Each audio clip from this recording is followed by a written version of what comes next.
방금 센터장님이나 이렇게 그 연구기관에서 발표하던 걸 보면서 제가 좀 많이 이번에는 새롭게 접근해야 되겠다. 저는 2010년부터 그 제가 그 모빌리티라는 해외에 유행하는 용어를 듣고 사업을 시작을 했습니다. 그 사업을 시작하는 사업가의 관점에서 지금 그 나름대로 그 모빌리티에 대한 그 개념을 좀 더 제가 10년 동안 시행착오를 거치면서 결국에는 제가 마지막 한 2018년도에 사업 방향을 잡아가지고 그 방향대로 이제 몰고 가고 있는 그러한 개념을 위주로 설명을 하고, 또 오늘 보니까 저는 그 경제인 여기 협회에서 한다고 해서 회장님들, 영감님들 이러고 오시는 줄 알았는데 전부 다 이렇게 엔지니어들도 오시고 하니까 제가 뒷부분에는 저의 그 하는 프로젝트를 좀 더 믹스시켜가지고 기술적인 걸 좀 더 가미해서 그렇게 설명을 해드리고 하겠습니다.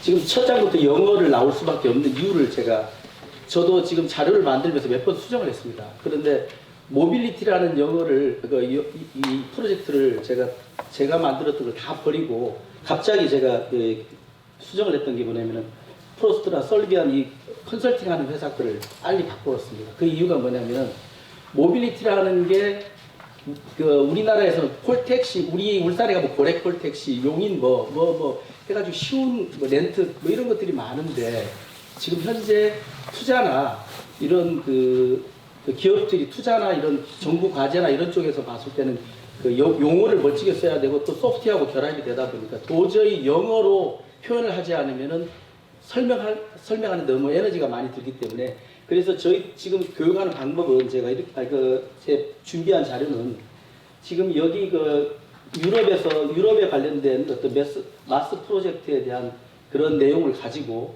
제 뷰, 그러니까 KR의 사장님의 뷰에 의해서 좀 다른 각도로 또 하나 더 특히 봐야 될 게, 제가 좀 국내외라고 돼 있는데 국내하고 국외하고 완전히 다른 모빌리티 시각이 있거든요. 그런 관점을 제 사업 마인드로 한번 제가 설명을 해드리도록 하겠습니다. 지금 여기 보면은 여러분들이 다 알고 있을 겁니다. 그 파라다임 시프트 하는 거는 그러니까 개인 소유에서 사용의 소유라는 것을 하도 많이 들어서 알고 있을 거예요. 근데 제가 이 자체를 우리나라에서 접목이 잘 안 되는 이유를 가만히 생각을 해봤습니다. 주로 저는 제 백그라운드를 얘기하면 저는 자동차 엔지니어다 보니까 10년 전에는 제가 BMW 아카데미나 BMW 콜리아 그다음에 여러 가지 그 정비 교육을 많이 시켰습니다.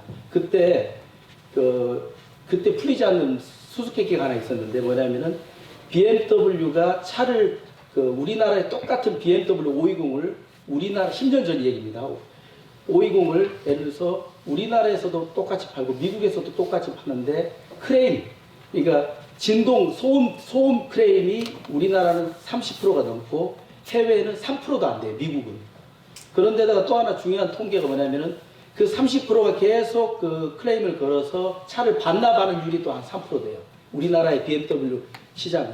그래서 그때 저한테 그 아카데믹 그 본사에서 저한테 교육을 외국인 딜러들 그 엔지니어들이 다 왔는데 왜 이렇게 미국에는 똑같은 차를 파는데 미국에는 괜찮은데 우리나라는 왜 자꾸 소음이 나고 하체 서스펜션 이상하다 쇼바가 나쁘다 이런 얘기들이 왜 이래 많이 나오느냐. 그래서 그거에 대해서 강의를 요청을 해가지고 제가 그 이론적으로 아무리 뒤져봐도 해답을 못 찾아서 문화적인 차이를 내가 찾아냈어요.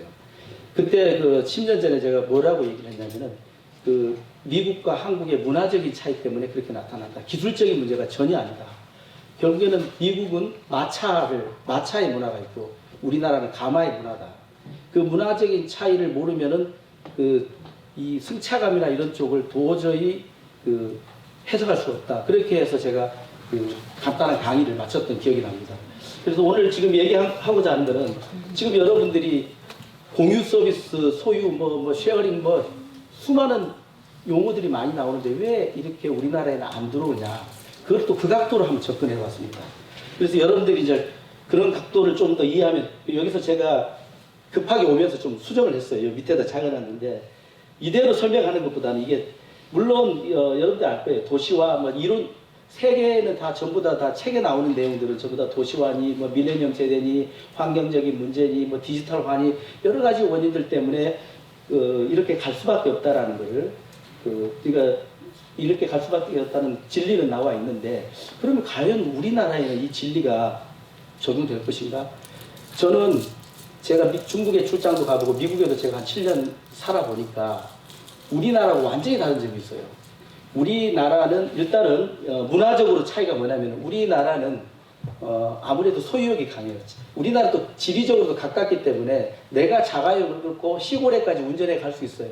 아무리 멀어도 하루 이틀 뭐 2박 3일이면 다 가니까. 그렇기 때문에 우리나라는 그 소유에 대한 그러니까 이 개인 소유에 대한 의욕이 강하기 때문에 우리 국민들이나 이런 쪽이 아직까지는 공유 서비스 이런 쪽이 피부에 안 와닿을 수 있다. 그런데 중국 같은 경우는 상하이에서 하얼빈까지 고향에 가려면은 자기 자가용으로는 도저히 갈 수가 없거든요. 자전거 타고 갈 수는 더더욱 없겠죠. 그래서 그러다 보니까 대중교통이 발달할 수밖에 없고 그러다 보니까 교통 사이사이에 끼어드는 여러 가지 이동체가 있어야 되니까 어쩔 수 없이 중국이 더 우리나라보다 그 모빌리티 사업이 더 발달하고 있거든요. 미국도 마찬가지입니다. 그래서 유럽은 더더욱 그렇고요. 나라마다 가야 되는데 차를 몰고 간다? 그게 참 힘든 접근이거든요. 그래서 저는 이러한 시프팅이 되고 있는데 소유에서 이렇게 사용이나 이런 그 어떤 편리성으로 이렇게 시프팅되고 있는데 우리나라에서는 잘 안 되는데 그 안 되는 면이 뭘까를 좀 더 사업적인 마인드로 한번 봐봤습니다. 그 다음에 그래서 저는 여기에 하나는 뭐 카카오 택시 점유율 극대 소비자 접근성이라고 되어 있는데 지금 실제 오래전부터 이렇게 많은 이동체들은 독자적으로도 다 각계 전투로 다 먹고 살고 있었습니다. 저희들 예를 들어서 울산 용인 이런 데 보면 각각 뭐 지방 택시, 콜택시 혹은 뭐 렌트 사업 혹은 개인의 렌트 혹은 집 뭐 여러 가지 그 이동 수단의 역할을 할 수 있는 것들이 굉장히 많았습니다. 그러다가 스마트폰이 나오면서 어느 정도 각계 전투로 또 스마트폰의 앱이 입혀지면서 좀 더 그 모양을 나타내고 있는 거죠. 그러다 보니까 여러분들이 뭐지 이렇게 생각했는데 결국에는 이러한 것들이 제가 결론적으로 얘기하면은 이 스마트폰 때문에 이렇게 모빌리티라는 말이 멋있어 보이고 그 다음에 이게 사업화가 눈에 보이는 겁니다. 그러니까 여기 모든 이동체에다가 스마트폰만 입히면은 뭔가 사업이 되는 거죠. 그래서 해외는 벌써 그게 어마어마하게 했고 우리나라는 지금 이제 단계고 그러는 과정에 여러 가지 뭐 정치적인 문제 여러 가지 문제가 있겠지만은 제가 한번 깜짝 놀랐는 게 얼마 전에 출장을 갔다가 제가 그 KTX를 그 휴대폰으로 잘 예약을 해가지고 가는 도중에 잘못 타가지고 그 기차를 중간에서 어쩔 수 없이 내려서 대구까지 갔는데 대구에 마침 그날이 뭐였냐면은 카카오 택시, 카카오 콜 있죠. 카카오 콜은 결국에는 앱 서비스만 그 카카오라는 회사가 앱만 가지고 그 젊은 사람들이 많이 사용하니까 택시 회사들을 유혹을 해서 결국에는 런칭을 성공을 했는데 대구에 가니까 카카오 택시가 그날 그 오픈식을 한다고요. 그 카카오 택시가 뭐지 하니까 깜짝 놀랐어요. 그게 뭐냐면은 카카오 택시 회사에서 택시 운전사들한테 좋은 차들, 새 차, 1년 이하 차들, 그 다음에 좀 자율주행 기능이 좀 들어있는 차들, 그 다음에 그런 차들을 1000대만 딱 선정해가지고 그 차에다가 교육도 시켜주면서 돈도 주고 일당도 맞춰주고 그 다음에 여러 가지 매트도 깔아주고 카카오 택시라는 모양을 만들어줘가지고 런칭을 했는 날이 그날이더라고요. 그래서 밤에 제가 뭐 이상하게 그 울산에서 카카오 누르면 택시 눌러야 되는데 거기 누르니까 이상하게 블루 택시 뭐가 웹이 바뀌면서 대구로만 연결되고 그 카카오 택시를 단 사람 차가 오는 거예요. 근데 깜짝 놀랐어요. 왜 내가 눌렀는데 왜 그래 오지? 울산 같으면 아무 택시나 와야 되는데 경쟁이 공정하게 돼야 되는데 거기 가니까 공정하게 되는 게 아니고 카카오 택시 그 단 사람한테 무조건 가도록 유저 프렌들리하게 그렇게 딱 눌러지게 돼 있더라고요. 그래 누르니까 그분이 그 카카오 택시가 딱 오더라고요. 그래서 택시가 왔는데 그분이 헐레벌떡 오면서 짜증을 막 내더라고요. 오늘 하루 종일 카카오 택시 일 때문에 30만 원 버는데 돈이 싫다. 쉬지도 못하고 여기에 제가 이제 울산까지 가야 되니까 택시를 타고 울산까지 가야 되는데 돈이 12만 원이니까 나왔는데 돈이 문제가 아니다. 그만 쉬고 싶은데 안 하고 싶다. 그러니까 처음에는 돈이 좋았는데 한 일주일 정도 시범 가동을 했더라고요. 일주일 후에 오픈식을 했는데 하루에 한 30만 원씩 버니까 좋은데 그 사람은 싫다 이거지. 뭐 그래서 야, 이게 뭘까? 결국에는 결국에는 카카오라는 그 유저 SNS가 결국에는 콜택시로서 뭔가 테스트를 해보면서 이제는 택시 회사까지 테스트를 하면서 그 다음에 결국에는 제가 이제 카카오 쪽에 아는 지인한테 물어보니까 그 택시를 하루에 얼마를 뛰는 게 좋은지 얼마를 주면은 하루에 돈 맞춰주고 얼마를 뛰어가겠다 이런 것까지 계산을 하고 있더라고요. 야, 대단하구나. 그래서 결국에는 이렇게 각계 전투하고 있는 것들이 지금은 이제 택시로 뭉쳐지고 있지만은 택시든 뭐든 이렇게 어떻게 하면은 뭉치는데 지금은 따로따로 놀고 있기 때문에 아까 저 얘기한 대로 막 소프트 아키텍처나 이런 어떤 중간에 오픈 소스 개념으로 만드는 그런 회사들의 역할이 언젠가는 중요해질 거다 생각하면서 결국에는 이렇게 우리가 알고 있는 모빌리티라는 게 그 전에도 다 있었는데 이렇게 새로운 용어로 탄생될 수 있었던 게 스마트폰이 아닌가 저는 제 나름대로 거시적으로 한번 생각을 해봤습니다. 그래서 그러한 과정에서 지금 각계 전투를 하고 있고 버스도 SRT도 다 앱으로 다 돼 있고 그다음 택시도 그다음 뭐 자전거도 이렇게 다 돼 있고 그걸 만드는 앱 서비스 하는 사람도 있을 거고 그 중간에 여러 가지 물론 이 중간에 이 부분을 누가 차지할 것인가 이거에 대한 거를 제가 아까 그 앞전에 강의하신 분 말씀을 들어보니까 혹시나 여기 나왔지만 통신회사 KT나 SK 네이버 이런 데서 이런 쪽을 차지하지 않을까 이런 생각을 들면서 제가 한번 이렇게 올려봤습니다.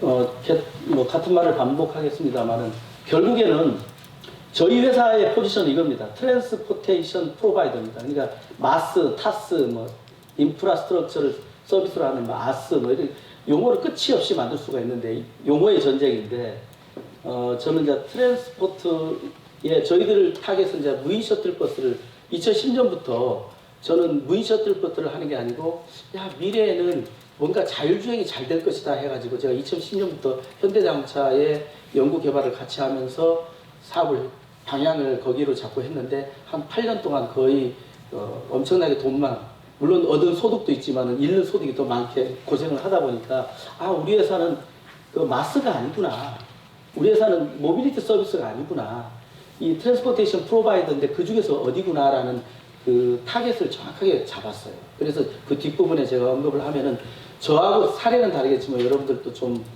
그런 각도에서 보면 되는데 결국에는 이렇게 잡다라는 해서 눈높이를 낮게 잡은 거죠. 우리가 우버처럼 될 수는 없구나. 제가 아무리 발버둥 쳐도 우버 같은 회사가 될 수가 없구나. 투자도 이 단계에서 마무리가 되겠구나. 그래서 지금 현재로는 마스 개념이 아니고 지금 우리나라의 스타일은 트랜스포트 관련된 서비스죠. 뭐 각각 각계 전투로 버스는 버스, 기차는 기차, 셔틀버스는 셔틀, 그다음에 기타 뭐 여러 가지 조그만 소형 마이크로 뭐 이런 여러 가지들이 같이 이루어지고 있는데 이런 것들이 결국에는 고객하고 직접 다이렉트로 연결될 수가 없기 때문에 결국에는 뭔가가 필요하는데 그게 바로 이 모빌리티 서비스를 쥐고 있는 그러한 어떤 층이 핵심 키워드가 되겠죠. 이분들이 여기를 컨택하는 거고 우리의 시장은 여기일 거고 또 각각 시장들이 널려 있겠죠. 그래서 결국에는 그렇지만 우리 시장이 여기까지 가려고 노력을 해야 된다는 거죠. 그래서 제가 이렇게 이 서비스가 결국에는 바로 스마트폰에 개인 고객한테 직접 컨택하는 그런 쪽이 사업의 미래 모델이 되지 않을까 이렇게 생각을 합니다. 지금 가장 카쉐어링 결국에는 지금 뭐 라이드 쉐어링, 뭐 헤일, 헤일 뭐 온갖 용어들이 있지만 결국에는 차를 같이 쓰는 거거든요. 결국에는 같이 쓸 때 운전자까지 같이 쓰느냐, 혹은 운전자 빼고 차를 빌려주느냐, 그 다음에 장기적으로 렌트하느냐, 단기적으로 렌트하느냐, 혹은 내가 좀 취미생활이 특이해가지고 내가 람보기니를 차를 사가지고 내가 갖고 있다가 내가 타고 나고 싶을 땐 타고 또 개인적으로 또 빌려줄 수도 있느냐, 이러한 것들을 사업화시킨 게 지금 전 세계에 많이 유행하고 있는 겁니다. 결국에는 단순하게 그냥 차를 공유하는 거죠. 근데 그거에 대한 걸 분해하다 보니까 여러분들이 이 말이 이 말 같기도 하고 저 말 같기도 하고 같은 말입니다. 결국에는 그런 내용들인데 그래서 제가 이렇게 한번 얘기했고, 기존에도 우리 현대자동차 안에도 그 셔틀 통근버스는 어느 업체가 그 플릿 형태로 50대 50대 이렇게 운영을 하고 있습니다. 그래서 그러한 지금 영어로, 그러니까 외국에서 쓰는 영어로 쓰다 보니까 용어들이 어렵지만은 여러분들이 피부에 다 쓰고 있는 트랜스포테이션 교통 시스템인데, 그거를 단지 스마트폰에 묶다 보니까 새로운 비즈니스가 창출이 된다는 그런 내용들입니다.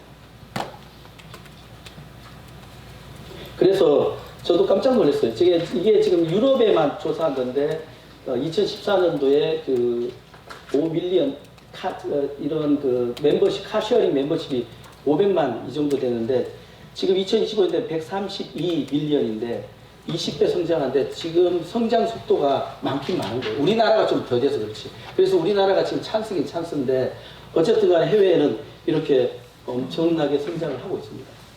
그래서 성장하는 플레이어들을 좀 많이 봅시다. 보면은 지금 현재 보면은 뭐 여러분들 많이 듣는 우버가 처음에는 콜택시였어요. 미국은 우리나라하고 콜택시가 다릅니다. 미국에는 개인의 자가용들도 택시 면허를 가지고 있어요. 간단해요, 미국은. 제가 타는 거를 면허를 받을 수 있어요. 그렇게 면허 받은 거를 보면서 아마 그 우버 CEO가 야 이거 봐라, 이거를 어떻게 뭐 스마트폰과 잘 연결해서 연결만 좀 해볼까. 그래서 결국에는 개인 콜택시를 우버화 시킨 거예요. 우버화 시켰는데, 그렇게 하다 보니까 그 타이밍이 굉장히 빠르다 보니까 엄청나게 많이 돈을 투자를 받았고, 그러다 보니까 이제 우버가 결국에는 모빌리티로 점점 묶고 있는 거죠. 점점 다양한 분야에 하고 있는 건데, 결국에는 우버가 하고 있는 게 택시 서비스죠.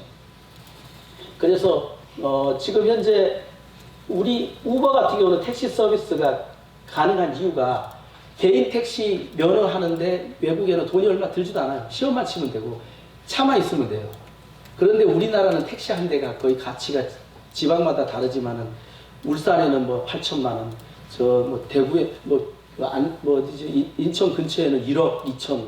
지방마다 택시의 그 면허, 그러니까 공식적인 면허가 아니고 그 가치가 다 다르기 때문에 우리나라의 특성상 우버처럼 되기는 거의 힘들죠. 현실은. 그래서 지금 우리가 이 우버를 따라하기 위해서 많은 카카오나 타다나 그런 것들을 좀 더 피해서 여러 가지를 만들고 있지만 결국은 힘들었는데, 이번에 대구 가보니까 우버 택시처럼, 우버의 다른 모델이죠. 그거는 이제 우버 택시는 개인 자가용을 이제 좀 확장시켜서 쓴 거고, 지금 이제 카카오 택시는 좀 다른 개념이지만, 어쨌든 간에 택시 서비스, 바이크 서비스 여러 가지가 있는데, 저는 여기에서 이 많은 것들의 특징들을 다 여러분들이 분석하고 설명하고 하겠지만, 우리나라 관점에서는 제가 이렇게 했습니다. 대중교통 관점에서는 뭐 공유자전거, 큐보드, 이거는 현재까지는 실패 상태죠.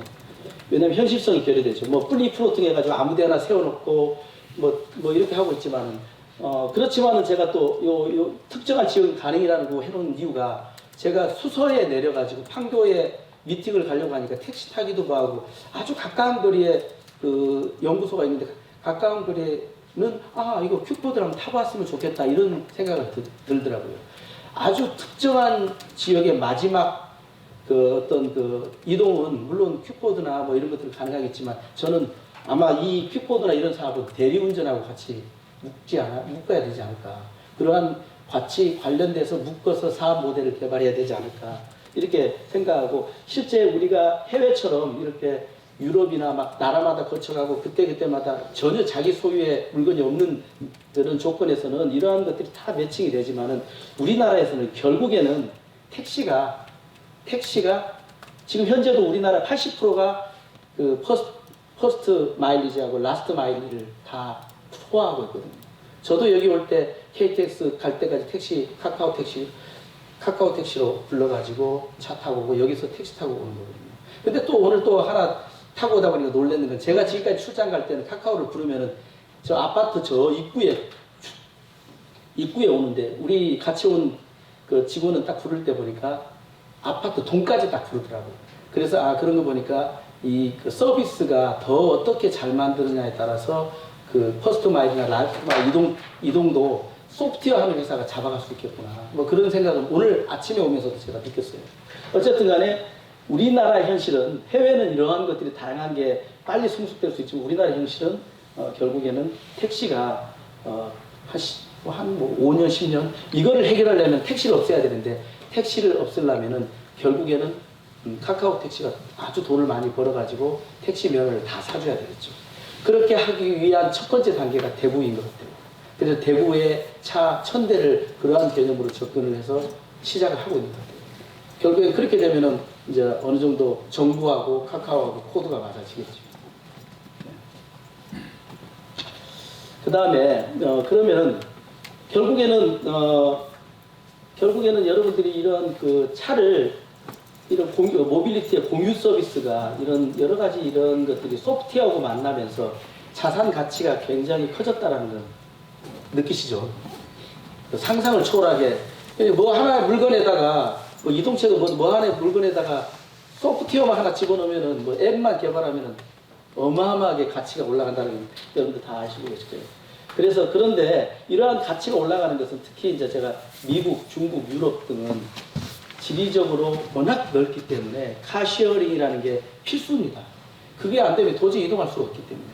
그래서 그러한 것 때문에 그러한 관련된 회사들이 많이 성장하지 않나. 근데 우리나라는 모르겠어요. 우리나라는 지금 비행기나 배 아니면 해외를 나갈 수가 없는데 대한민국하고 북한하고 관계가 좀 좋아지면은 대륙으로 가야 되니까 그때는 또 카시어링이 또 갑자기 또 엄청나게 제법으로 막 발전할 수도 있지 않을까. 그거는 여러분들하고 저하고 한번 기대를 해보고. 그래서 그 외에도 제가 이제 여기 보니까 이 컨설팅 회사에서 지금 자동차 관점 말고도 다른 것들을 한번 봐보세요. 얼마나 그 스마트폰의 위력이 대단한지. 지금 그 에어비앤비 다 아시잖아요. 지금 뭐 호텔 집 하나도 없이 부동산 하나 없이 최고의 호텔 사업가가 됐지 않습니까? 그다음 페이스북 같은 경우는 메디아 하나 없이 그냥 페이스북이라는 컨텐츠 하나 가지고 거의 어마어마하게 하고 있고, 그 다음에 또 그 알리바바 같은 경우에는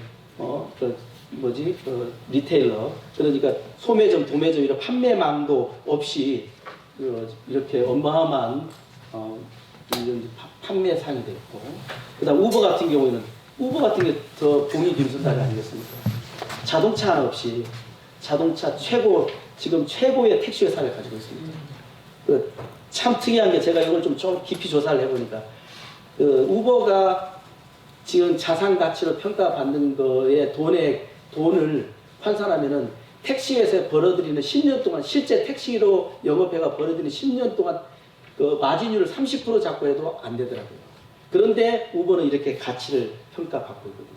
그래서 제 생각에는 참 전략이 이제 속임수를 우리가 알게 모르게 좀 많이 속았는 것 같아요. 왜냐하면 우버가 결국에는 콜택시였는데 콜택시에서 투자를 많이 받다 보니까 자본력으로 또 다른 지금은 우버가 부동산을 하려고 하고 있죠. 우버가 지금 겉으로는 자율주행을 테스트해야 된다 해가지고 엄청난 좋은 땅을 매각했어요. 왜냐하면 투자는 받았고 그 돈을 어딘가는 써야 되고. 근데 자율주행은 안 될 것 같고. 자율주행 물론 플라잉카는 될 것 같으니까 그쪽으로는 하고 있겠지만. 그래서 결국에는 지금 이렇게 꼭 모빌리티 말고도 여기 물론 여기 이렇게 나와 있죠. 기차 하나 없이 최고의 기차 회사가 될 수 있는 거고, 주차장 하나 없이 주차 관련된, 그 다음에 여러 가지 모빌리티에 대한 아이템만 가지고도 모빌리티에 대한 여러 가지 잘 만들어 놓은 그런 플랫폼만 가지고도 최고의 그러한 것들이 될 수 있고, 그래서 자동차 하나도 없이 SK가 혹은 이마트가 나중에 자동차 최고로 많이 팔 수도 있습니다. 혹시 모르죠.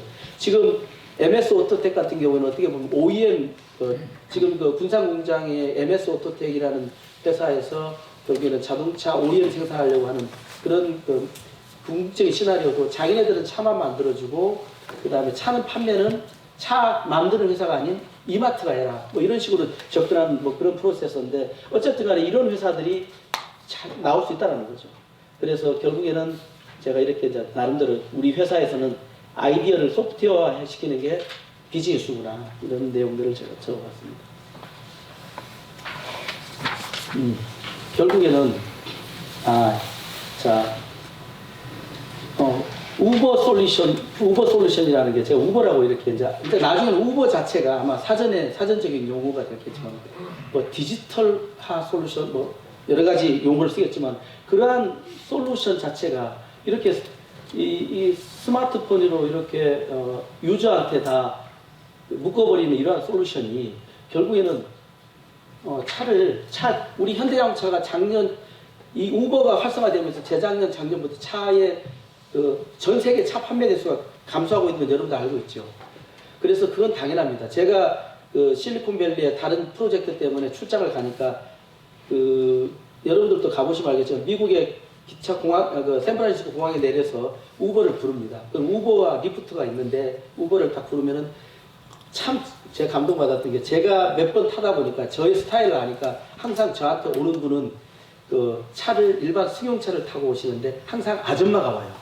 근데 주로 이제 외국계 아줌마, 영어를 할 줄 아는 아줌마가 어떻게 보면 이분들이 차만 매칭시켜주는 게 아니고 나의 성향까지도 우버 안에 소프트웨어 안에 들어가 있어서 나의 성향에 맞는 사람을 소개시켜주고 자꾸 제가 여러 가지 대화를 하게 하는구나.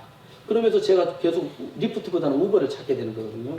그래서 결국에는 그분이 자가용을 끌고 오는데 조그만 넥서스를 끌고 왔더라고요.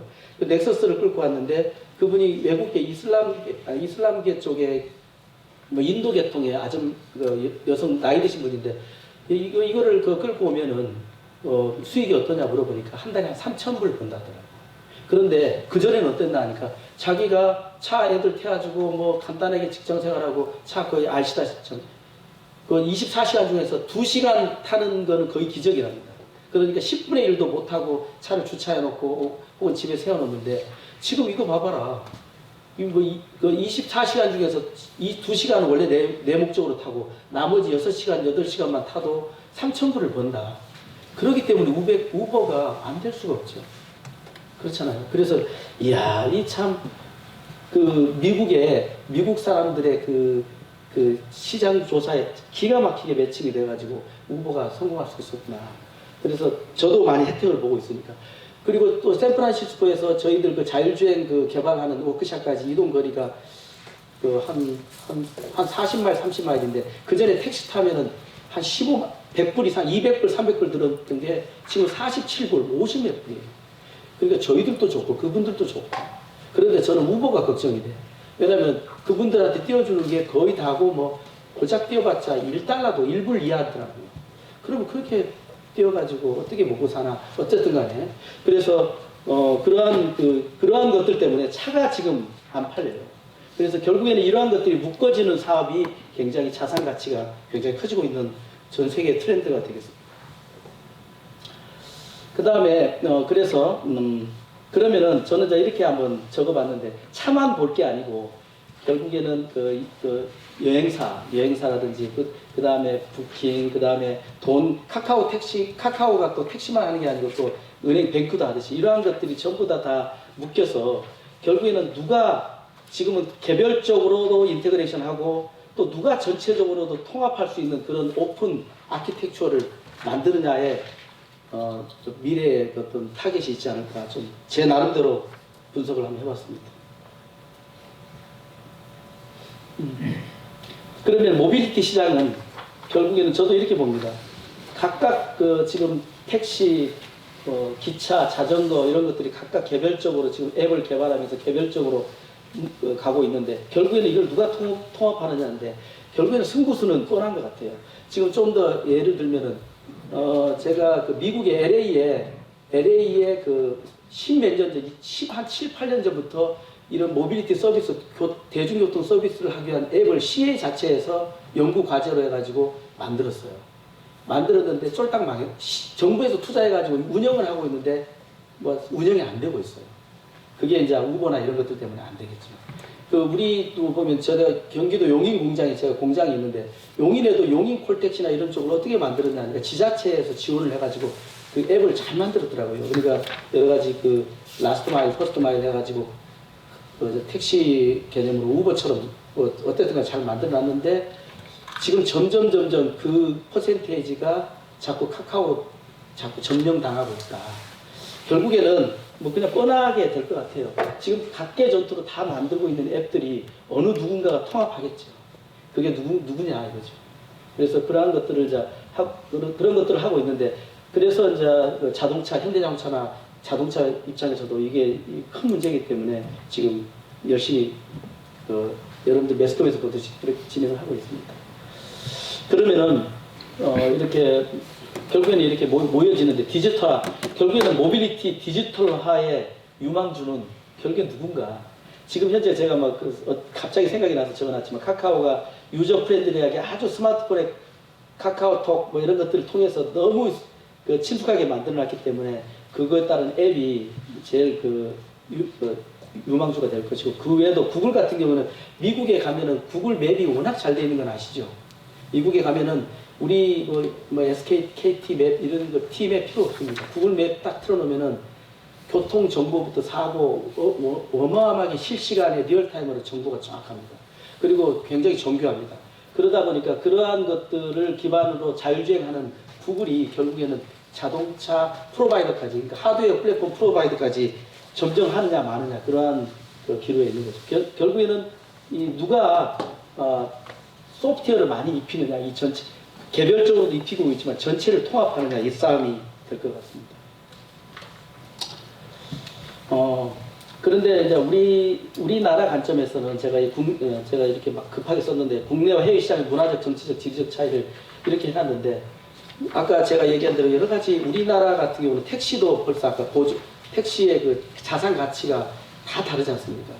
그리고 또 우리나라 같은 경우에는, 국내 같은 경우는 국가적인 이슈가, 정치적인 이슈도 굉장히 중요할 수 있죠. 어디다가 누가 돈을 많이 투자하냐에 따라서 이러한 것들이 끌려가고 있는데, 이러한 대세가 끌려가고 있는데, 지금 이제 우리 같은 연구하는 우리 많은 기업들이 고민을 해야 될 게, 이러한 정치적, 지리적 차이를, 저는 2010년부터 정부가 몇 번을 바뀌더라도 제 방향을 찾으려고 노력을 했습니다. 그런데 대부분 다 우리가 방향을 못 찾고 여기 갔다가 저기 갔다 이렇게 하다 보면은 결국에는 방향성을 잃게 되죠. 그래서 지금 여기에 계신 분들이라도 이런 것들 쪽에 많이 영향을 받고 있지만은, 그래도 제가 직관적이라고 했는데 여러분들 소신껏 방향을 잡고 이 모빌리티 시장을 봐야 된다, 이런 것을 생각합니다. 그리고 여기 좀 더, 지금 여기에 보면 비즈니스 모델이 보면은 이렇게 새로운, 지금 현재로는 참 타이밍이 좋은 거죠. 새로운 비즈니스 모델들이 마음 놓고 만들 수 있어요. 여러분들이 조금만 쳐다보면은 여기에다가 스마트폰만 입히면은 모빌리티의 어느 구석에 들어갈 수 있네, 이런 것들 틈새가 많이 보여요. 그런 것들도 있고, 그 다음에 또 우리 여러 가지 정치, 지금 최근 들어서 저희들 회사가 레벨 3 관련된 프로젝트를 하고 있어요. 현대자동차하고. 그러다 보니까 레벨 3가 이제 될 것 같으니까 정부에다가 제안을 해서 레벨 3 빨리 통과시켜주라 해가지고, 고속도로에서 지금은 법적으로 무조건 손을 잡아야 되고, 물론 자신감도 없었겠지만 손을 잡아야 되는데, 지금 손을 안 잡아도 가는 차가 올 7월 달에 플릿 개념으로 차가 출시가 되고, 대중화되지는 않겠지만 내년쯤 되면은 옵션으로도 팔리지 않을까. 근데 내년 올 7월 달에 결판이 날 거예요. 내년에 팔릴 것인가, 대중화될 것인가, 아니면 제한적으로 팔릴 것인가. 그러한 것들이 이제 정부의 정책하고도 다 맞물려서 움직인다는 거죠. 그 다음에 그래서 그러한 것들이 결국에는, 그러한 것들이 마지막에 전 세계적으로 가는 추세는, 아까 누가 전체를 다 통합하면서 소프트웨어든 이런 것, 모든 이런 개별적으로 각계 전투하는 이런 소프트웨어들을 같이 쉽게 연결할 수 있는 그러한 것들을 만드느냐의 싸움인데, 그러한 것들을 이렇게 테크놀로지 이노베이션에 여러 가지 빅데이터, 그다음에 분석이라든지 여러 가지 것들이 있네요. 그래서 저는 여기서 이런 말을 왜 썼냐면, 실리콘밸리의 투자 형태와 다른 국내는 정부 주도 아래 이런 것들을 해봤으면 좋겠다라고 제가 제안을 했는 이유는 뭐냐면은, 실리콘밸리는 워낙 지리적 조건 때문에 그런 모빌리티에다가 투자를 하면은 지금 반짝이기 때문에 돈을 많이 벌어요. 주식도 오르고 많이 오르는데, 우리나라는 좀 다른 것 같아요. 우리나라는 그게 이제 거품도 많고 또 좋은 부분도 있어요. 그래서 그런 문제이기 때문에 또 우리나라는 교통 정책이나 이런 것들이 어차피 북한과의 관계도 있고 하늘은 통제가 하늘은 제한적이고 또 바다도 대한 제한적이고 너무 제한적인 게 많기 때문에 이러한 플랫폼이 정부하고 예를 들어서 카카오, 정부하고 SK, KT 이런 식으로 묶어서 누구나 이런 개별적인 각계 전투하는 이러한 비즈니스 비즈니스 사업체들이 같이 뭉칠 수 있도록 그런 것들을 만들어 주면은 우리나라만의 독특한 플랫폼이 나오면은 역시 우리나라와 비슷한 나라들 싱가포르라든지 말레이시아 좀 적당한 지리적으로 크지 않고 일일 생활권에 있는 나라들은 또 우리가 플랫폼을 팔 수 있거든요. 근데 현재로는 우리나라 플랫폼 가지고 해외는 적용이 안 돼요. 벌써 우리나라는 일일 생활권이 돼버렸기 때문에. 그러면은 여러 가지 시장 쪽에서도 제가 볼 때 대중교통과 여러 가지 택시, 리무진 서비스, 그 다음에 카풀, 그 다음에 이런 여러 가지들이 있는데, 일단은 제가 이 자료를 계속 넣었던 이유는 뭐냐면은 저도 옛날부터 계속 모아왔어요, 자료를.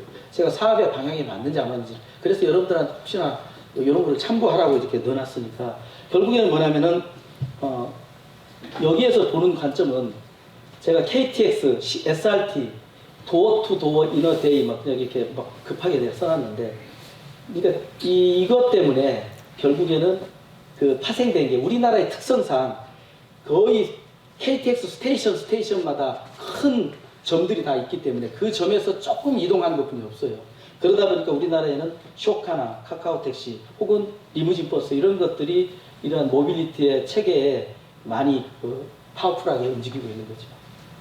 그 다음에 이건 유럽 쪽이지만은 유럽이 어떻게 보면은 우리나라하고 미국하고 약간 섞인 그런 데이터이기 때문에 제가 아까 이 회사의 자료를 썼는데 결국에는 모빌리티 서비스에 현재 각계 전투를 하고 있는 시장 데이터가 이렇게 나와 있어요. 여러분들 참고를 하시면 되는데 리스하는 게 25%, 렌탈하는 게 16%, 그 다음에 여행 상품과 묶여 있는 게 한 15%, 기타 카 메이커에서 파는 게 14%, 그 다음에 최근 들어서 모빌리티 스페셜리스트가 13%예요. 우리 회사가 이게 타겟인데, 우리 같은 경우에는 예를 들어서 지금 울산시의 어떤 특정한 지역의 트램이죠, 트램. 이거 셔틀 버스를 일정한 구간에 움직인다든지, 그걸 통해서 세종시티에 접근한다든지, 그런 쪽으로 저희들이 보고 있는데, 그런 것들에 연결돼서 테크놀로지 프로바이더가 있는데, 이러한 것들이 점점 이렇게, 제가 볼 때 요쪽 부분이 다 이쪽으로 다 가지 않을까, 이렇게 생각을 합니다. 또 이 통계가 좀 괜찮아서 제가 나왔는데, 지금 현재, 뭡니까 이게, 결국에는 여행사 관점에서 가장 많이 선호도하는 앱을 통해서 스마트폰 IT화된 앱을 통해서 가장 선호하는 그런 것들을 보니까 비행기네요. 우리나라는 아니잖아요. 우리나라 아닌데 해외는 이렇다는 거죠. 유럽이나 미국은. 그 다음 렌탈, 그 다음 기차. 실제 우리나라는 이게 좀 많이 높습니다. 버스보다. 우리나라 여기, 그 다음 버스 이런 식으로 들어가겠죠. 택시, 그렇게 되어 있지만, 이렇게 되어 있는데, 그래서 이게 이제 해외는 이렇다 하지만은, 저는 여기서 이제 좀 제가 또 이 내용을 왜 넣냐면은, 아주 재밌는, 항상 이슈화를 한번 만들어 보는 게 제가 또 생각해서, 현대산업개발이 아이파크 축구팀, 부산 아이파크 축구팀도 가지고 있는, 아시죠? 현대산업개발이. 아시아나 인수했는 거 맞죠? 아시아나를 인수했습니다. 아시아나를 인수했는데, 아시아나를 왜 인수했지? 물론 당연히 비행기 사업이 좋았겠지만은, 현대자동차가 왜 퍼스널 플라잉카를 지금 만들어서 이번에 CES의 가장 현대자동차 핵심은 퍼스널 플라잉카죠. CES에 가보면은 현대자동차가 아마 거기 부스에서 가장 돈 많이 들여서 거의 전체 준비하는 데까지 몇백억 들었으니까 그렇게 준비해서 퍼스널 플라잉카를 준비를 했는데, 그러한 것들이 왜 그럴까? 그래서 저는 어떤 생각을 또 해보냐면은, 지금은 같은 패밀리지만은 서로 라이벌인지 서로 경쟁감이 있지만, 이렇게 될 수도 있겠구나. 지금 퍼스널 플라잉카 같은 경우는 지금 왜냐면 제가 작년 1월 달에 현대그룹사에서 미래전략팀이 만들어지면서 저희들한테 퍼스널 플라잉카의 일부분을 오다가 들은 적이 있어요. 근데 워낙 저희들이 역량이 안 되고, 그러다 보니까 또 예산도 우리는 10분의 1 주고 미국은 한 10배 더 주길래 뭐 그럼 똑같은 거를 똑같이 줘야지 왜 우리나라라고 적게 주냐 해서 제가 말하는데 어쨌든 간에 거기에서 좀 더 하나의 솔루션을 얻을 수 있는 게 그때 논의됐던 게 뭐냐면 퍼스널 플라잉카가 떠서 뜨는데 전기 소모가 전기차니까 EV 기반이니까 뜨는데 전기 소모가 거의 몇십 프로가 소비가 돼요. 그래서 뜨는 거를 옥상에다가 뜨는 리프팅 장치를 만들고 그다음 어차피 스테이션이 KTX 스테이션이 옥상이 되기 때문에 건축물 승객이 내리고 오는 그런 전체적인 건축 아키텍처가 달라지겠다. 야 그러면 현대산업개발이 하면 되겠네. 그 다음에 또 그러한 전체적인 그 모빌리티의 플랫폼을 관제할 수 있는 게 항공 관제가 거의 그런 개념이거든. 그래서 그럼 같이 연동돼서 하면 되겠구나. 그렇게 제가 한번 여러분들한테 이슈화를 던지고 있고 그 다음에 이런 내용들 좀 더 시간적으로 좀 급하게 가야 되니까 그래서 지금 현재 작년까지만 해도 지금 그 모빌리티 시장에서는 차 판매가 메이커들이 가장 그래도 핵심적인 역할을 했죠. 현대, 기아든.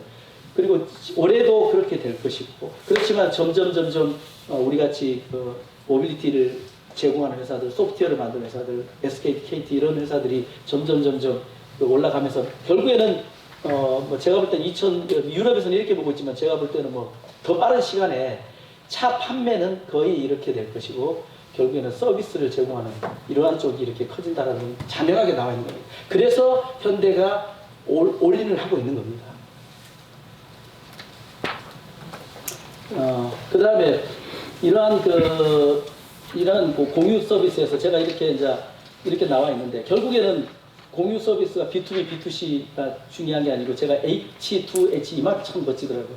휴먼 투 휴먼. 야, 이게 왜 그럴까 하니까 지금 우버나 쿠팡, 우버나 공유 서비스에 시도를 했지만 결국에는 우버가 사느냐 죽느냐의 결판이 이거 아닙니까? 인건비잖아요. 휴먼. 그러니까 그걸 운전하는 사람의 서비스가 좋아야 되는데 서비스를 좋게 하려니까 마진을 0.5불만 뛰는 거예요. 0.5만 뛰어가지고 우버를 하다 보니까 우버가 적자지. 그런데 거기를 한 10불 뛰면은 서비스가 안 좋아지겠죠. 그래서 결국에는 어떻게 하면은 서비스를 좋게 할 것인가. 그래서 자율주행을 시도했는데 실패를 했지 않습니까?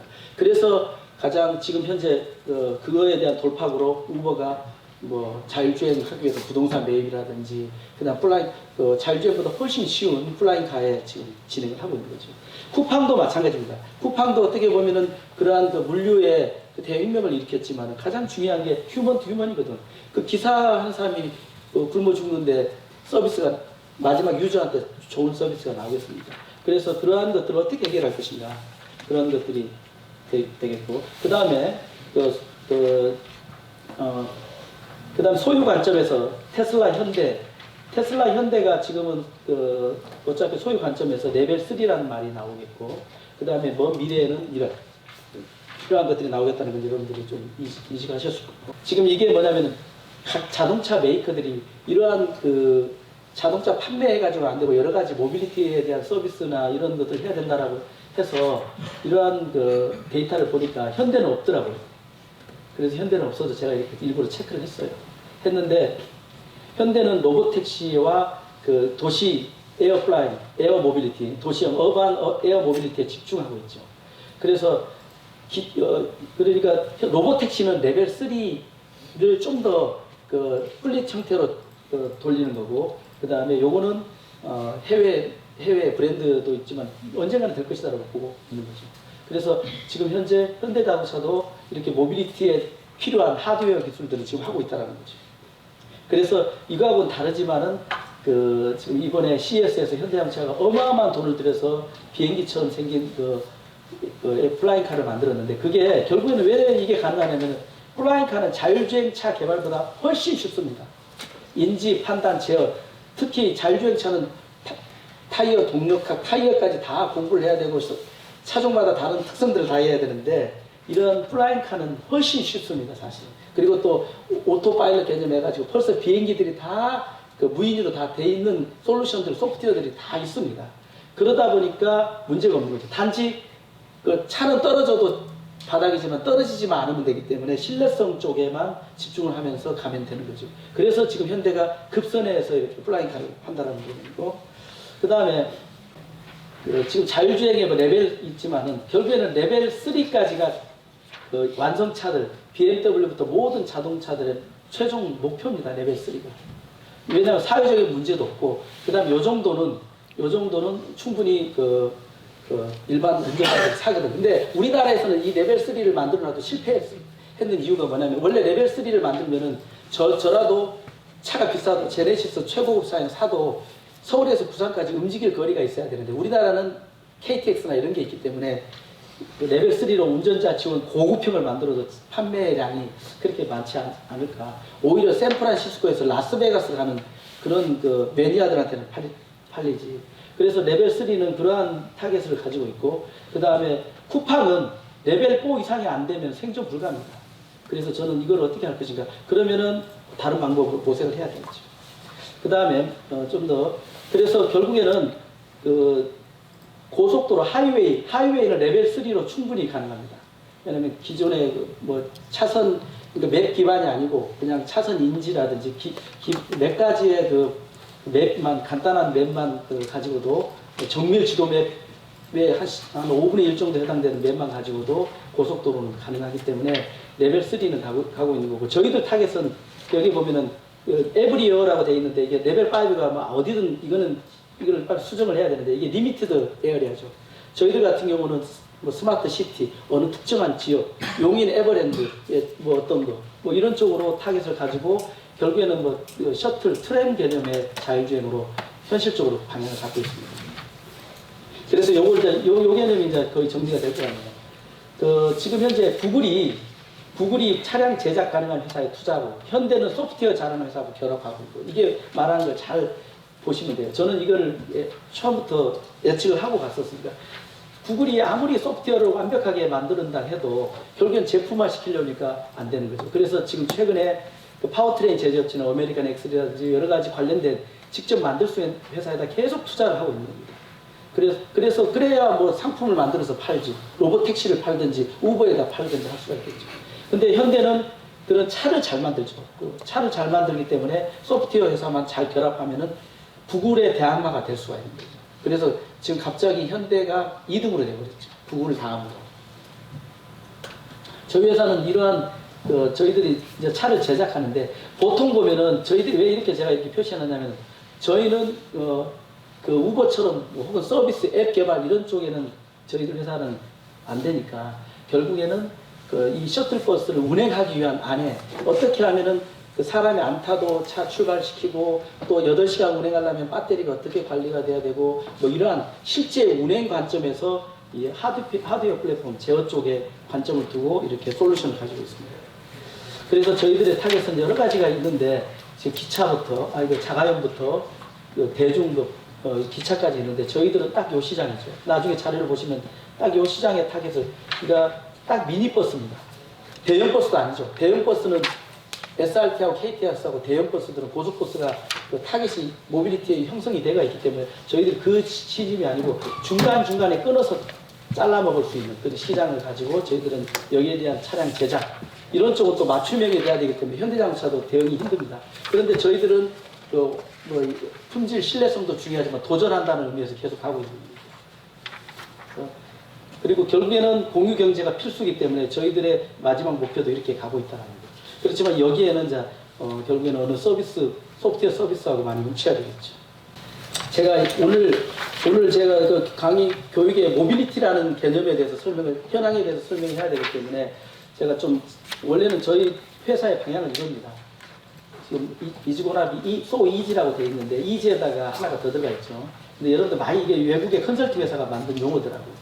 그래서 그 EG라는 말에 일렉트리파이드 무조건 당연히 전기화된다는 거예요. 전자와 전기화되는 거고 자율주행화가 돼야만이 살아남는 거대 기업들이 많죠.